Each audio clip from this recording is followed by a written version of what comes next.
अब्दियत के पाक सलामती के शहजादे खुदा हम तेरा शुक्र करते हैं इस वक़्त के लिए, इस घड़ी के लिए, इस मौके के लिए जो खुदा आपने हम सबको अता किया।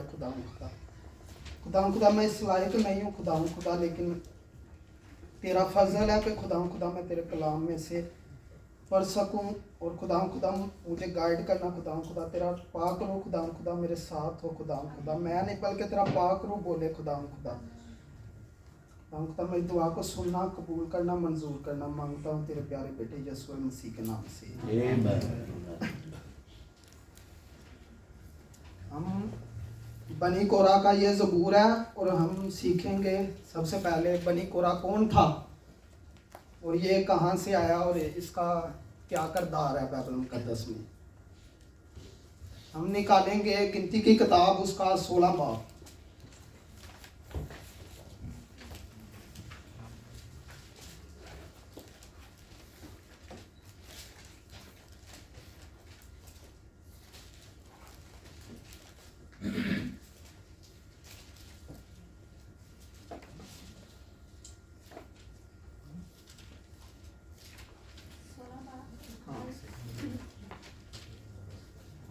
और हम इसकी 29 आयत से पढ़ेंगे। अगर ये आदमी वैसे ही मौत से मरे जो सब लोगों को आती है, या इन पर वैसे ही हादसे गुजरे जो सब पर गुजरते हैं, तो मैं खुदावन का भेजा हुआ नहीं हूँ। पर अगर खुदावन कोई नया करिश्मा दिखाए और जमीन अपना मुंह खोल दे और इनको इनके घर बार समेत निकल जाए और ये जीते जी पताल में समा जाएं, तो तुम जानना कि ये इन लोगों के लिए खुदा की तहरीक की है। उसने ये बातें ख़त्म ही की थी कि ज़मीन उनके पांव तले फट गई और ज़मीन ने अपना मुंह खोल दिया और उनको और उनके घर-बार को और कोरा के हाल में सब आदमियों को और उनके सारे मालो सबाब को निकल गई। ओके, आमीन, हालेलुया। ये कोरा जो है इसने मूसा और हारून के साथ बगावत की थी, उनके साथ इसने झगड़ा वगैरह किया था। तो खुदा जब मूसा ने दुआ की कि अगर तुझे वैसी ही मौत आए जो आम आदमियों को आती है, तो फिर मैं खुदा का भेजा हुआ नहीं हूँ। क्योंकि ये जो कोरा था ये कहता था कि मूसा जो हारून है वो अपने आप को खुदा के घर में ज़्यादा इज्जत के लायक समझते हैं, हमसे बेहतर समझते हैं। तो इस बात पे उनका जब झगड़ा हुआ तो फिर मूसा ने जब ये वर्ड बोले थे तो खुदा ने उसी वक्त जब उसने ये बात ख़त्म ही की तो ज़मीन फट गई और कोरा और उसके जो साथ साथी थे जो उधर बहूर जलाने के लिए गए थे सब जो है ज़मीन के नीचे धंस गए। और आगे हम पढ़ेंगे अभी गिनती यही किताब है और उसका 26 बाब और उसकी 10 आयत से।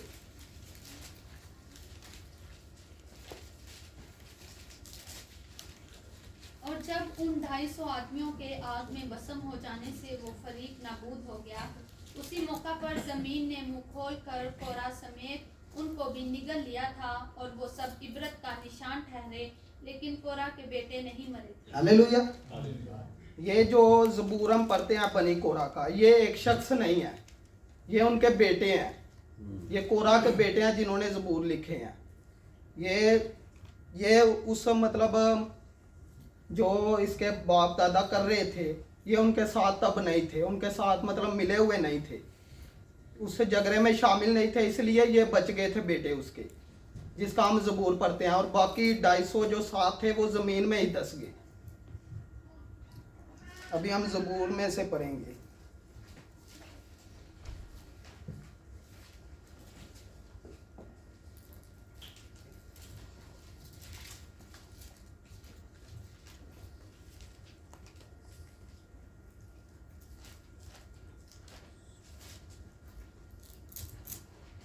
इस ज़बूर का जो ऊपर हेडिंग दी गई है, दौलत पर भरोसा करना हमाकत है। इसका मतलब है कि जो लोग दौलत पर भरोसा करते हैं वो बेवकूफ़ हैं, नादान है, जाहल है। तो बनी कोरा जो ज़बूर लिखता है कहता है पहली आयत में, ऐ सब उम्मतों ये सुनो, ऐ जहान के सब शिंदो कान लगाओ, क्या अदनी क्या आला, क्या अमीर क्या फ़कीर, मेरे मुंह से हिकमत की बातें निकलेंगी और मेरे दिल का ख्याल पुरखिर्द होगा। मैं तमसील की तरफ कान लगाऊंगा और मैं अपना म्यार स्तार पर बयान करूंगा। हालेलुया। इन 4 आयतों में ये सबको दावत दे रहा है, ना कि ये उनको दावत दे रहा है जो इस्राएल में थे, जो हैकल में है, जो यरूशलेम के लोग हैं, ये सबको दावत दे रहा है। और ये आदमी कौन है? जिसके माँ बाप ने बगावत की और उसको सज़ा भी मिली। लेकिन हम इधर से सीखते हैं कि अगर हमारे माँ बाप हैं जो वो कर रहे हैं, जिस तरह मैं कैथोलिक चर्च से आया हूँ, मैं हॉस्टल में पढ़ता था, तो मैं अपनी बात बताता हूँ। जब भी मैं चर्च में जाता था तो मैं जो स्टैचू बना हुआ है उसको सजदा करता था। लेकिन ये बात हमने कभी तस्लीम नहीं की। हम यही कहते थे कि वैसे लगा हुआ है, ये यीशु मसीह की यादगिरी के लिए है। लेकिन मैं अपनी बात बताता हूँ, मैं हकीकत में उसी को ही सजदा करता था। तो जब खुदा का कलाम है हमारे सामने, ये ज़बूर लिखने वाले ने लिखा है, तो हमको गौर करनी चाहिए कि जो हमारे बाप दादा कर रहे हैं या जो उन्होंने किया वो ही हमको नहीं करना। हमको बाइबल में से देखना है, खुदा के कलाम को हमें देखना है। हमने खुदा के कलाम के मुताबिक चलना है। और इधर वो कहता है कि चाहे कुछ छोटा है, कुछ चाहे कुछ बड़ा है। ज़बूर लिखने वाला कहता है कि मेरे मुंह से जो बातें निकलती हैं ना, हिकमत की बातें हैं। हालेलुया। आगे है कि मेरे दिल का ख्याल पुरखर्द होगा। पुरखर्द का मतलब है कि दानिशमंद। वो कहता है कि जो मेरा दिल है वो दानिशमंद बातें करेगा, अच्छी बातें करेगा आपसे। वो कहता है मैं तमसील की तरफ कान लगाऊंगा, मेरा म्यार स्तार पर बयान करूंगा। हालेलुया। हम इधर यही सीखते हैं कि खुदा का जो कलाम है वो सबके लिए है, और ये हमारी जिम्मेदारी है कि हमने ये सबको सुनाना है।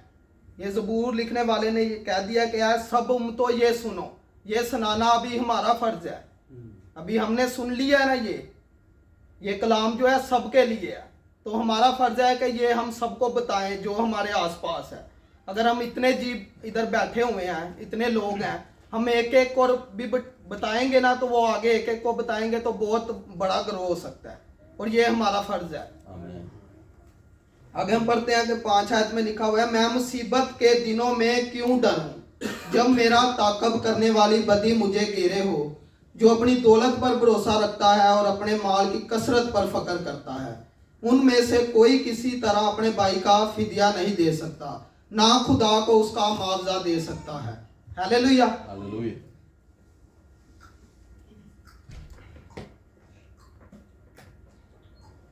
कहता है कि मैं जब मेरे ऊपर कोई मुश्किल है, परेशानी है, तो मैं क्यों डरूं, क्योंकि मेरा खुदा मेरे साथ है, मेरा जो भरोसा है खुदा के साथ है। इस तरह में हिजकिया जो नबी है, उसकी किताब में देखते हैं, तो जब उसकी जंग होती है ना सहीरब बादशाह के साथ, तो वो जो बादशाह है ना उसको चारों तरफ से घेर लेता है। लेकिन वो जो है यशायाह नबी के साथ दुआ करता है, झुकता है, क्योंकि वो खुदा पर भरोसा रखता है, और खुदा जो है अपने फरिश्ते को भेजता है, और उसके जो जितने भी फौजी होते हैं सब हलाक हो जाते हैं। इसलिए हम सबको चाहिए कि हमारा जो भरोसा है खुदावन पर होना चाहिए। जब हमारा भरोसा जो है खुदा पर होगा तो हम किसी चीज़ से नहीं डरेंगे। जो अपनी दौलत पर भरोसा रखते हैं, अपनी माल की कसरत पर फक्र करते हैं। बाज़-औक़ात हम जो है अपने ऊपर बहुत घमंड करते हैं, हमारे पास 4 पैसे हैं, हमारे पास गाड़ी है, बंगला है, सब कुछ है। लेकिन खुदा का कलाम हमें यही सिखाता है कि हमें इस चीज़ों पर फक्र नहीं करना, क्योंकि ये बेअबस है, इनका कोई फ़ायदा नहीं है।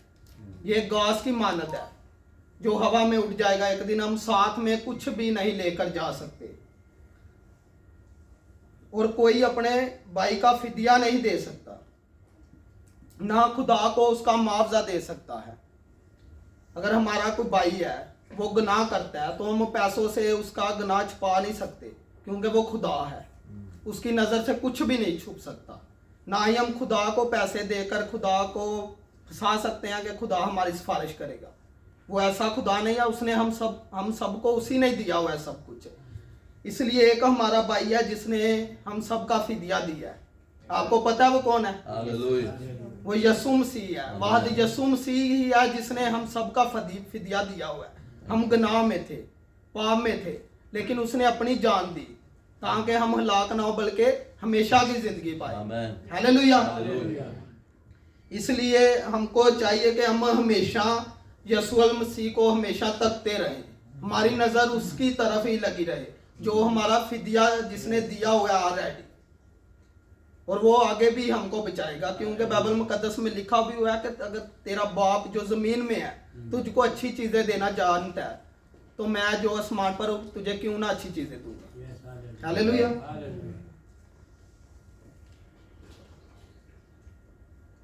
क्योंकि ताकि वो अब तक जीता रहे और कब्र को ना देखे, क्योंकि वो देखता है कि दानिशमंद मर जाते हैं, बेवकूफ़ हमान खसलत बाहम हलाक होते हैं और अपनी दौलत औरों के लिए छोड़ जाते हैं। हालेलुया। जो आज हम जमा कर रहे हैं पैसे, मैं अपनी बात करता हूँ कि मैंने भी ना कमेटी वगैरह डाली हुई है पाकिस्तान, और मेरी भी सोच है कि आगे जो 8वां 9वां महीना मैं घर बनाऊँ। लेकिन एक दुनियावी होते हुए ठीक है, लेकिन खुदा के कलाम के मुताबिक गलत है। हम दुनिया का सोचते हैं, हम आखिरत के बारे में सोचते ही नहीं है। खुदा को किस चीज़ की ज़रूरत है, और ज़बूर लिखने वाले ने ऐसा क्यों लिखा है। हम हमेशा दुनिया की चीज़ों में खुश हैं, क्योंकि खुदा के कलाम में भी लिखा हुआ है कि जो दुनिया से दोस्ती रखता है वो खुदा से दुश्मनी रखता है। तो आज हमको सोचने की ज़रूरत है हम किन के साथ दोस्ती रख रहे हैं।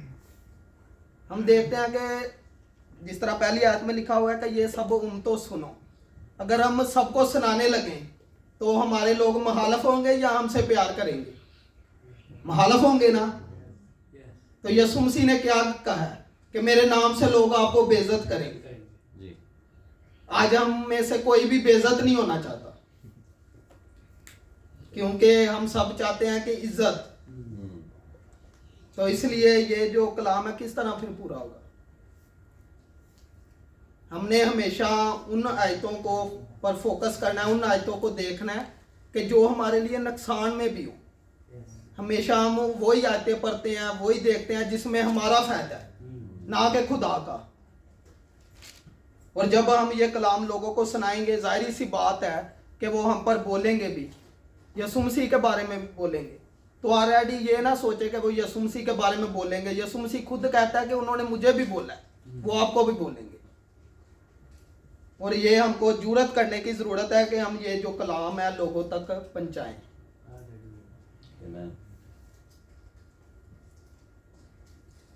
और लिखा हुआ है कि कोई भी आदमी हमेशा जीता ना रहेगा। हर एक है, चाहे वो अमीर है चाहे वो गरीब है, हर एक मौत को देखेगा। हम देखेंगे मत्ती की अंजील उसका 6 बाब और उसकी 19 से 21 आयत। इधर दौलत के बारे में लिखा हुआ है।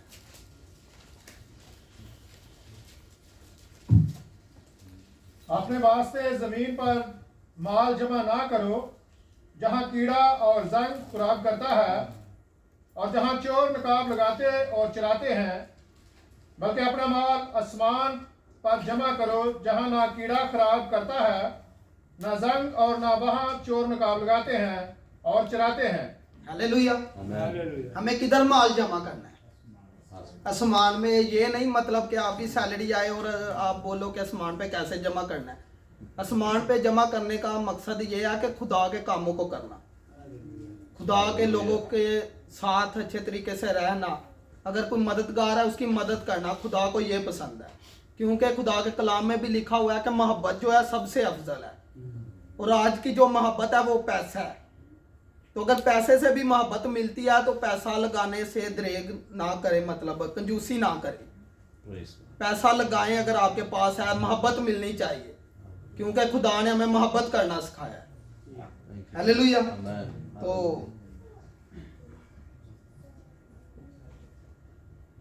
आगे पढ़ेंगे लूका की अंजील और उसका 15 बाब और उसकी 12 आयत।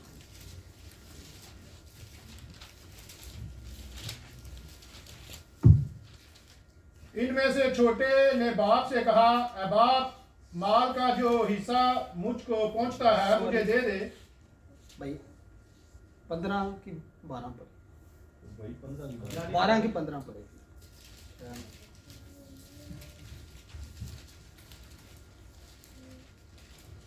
और उसने उनसे कहा, खबरदार, अपने आप को हर तरह के लालच से बचाए रखो, क्योंकि किसी की जिंदगी उसके माल की कसरत पर मकूफ नहीं।